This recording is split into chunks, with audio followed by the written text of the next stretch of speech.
121 827 candidats répartis dans 213 centres de composition partent à l'assaut du brevet d'études du premier cycle dans la matinée de ce lundi 12 juin 2023. Un chiffre en hausse comparativement à l'année dernière où on comptait 119 746 candidats répartis dans 211 centres. Le lancement officiel dans le département du Littoral a eu lieu au collège d'enseignement général Les Pylônes de Cotonou. Pour la circonstance, c'est le préfet du Littoral Alain Oronla qui a donné le top de cette session du brevet d'études du premier cycle.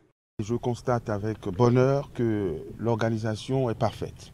Elle s'est améliorée de l'année dernière à cette année, c'est-à-dire ponctualité, rigueur, professionnalisme.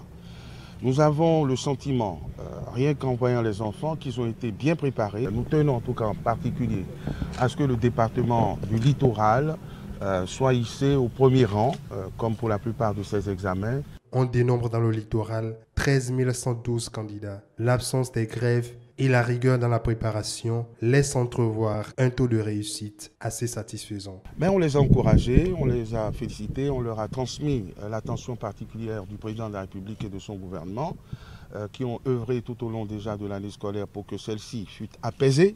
Vous savez qu'on n'est pas habitué à cela.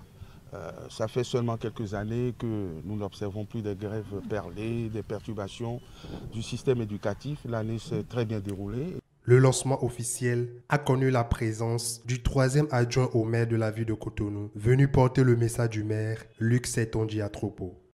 J'ai constaté que les épreuves sont bien déroulées et le cadre est bien propre et les enfants sont prêts pour démarrer. Et je pense que le littoral va donner 100%. Après le lancement officiel au CEG Les Pylônes, la délégation a sillonné plusieurs autres centres de composition de la ville de Cotonou afin d'apporter leur soutien aux candidats.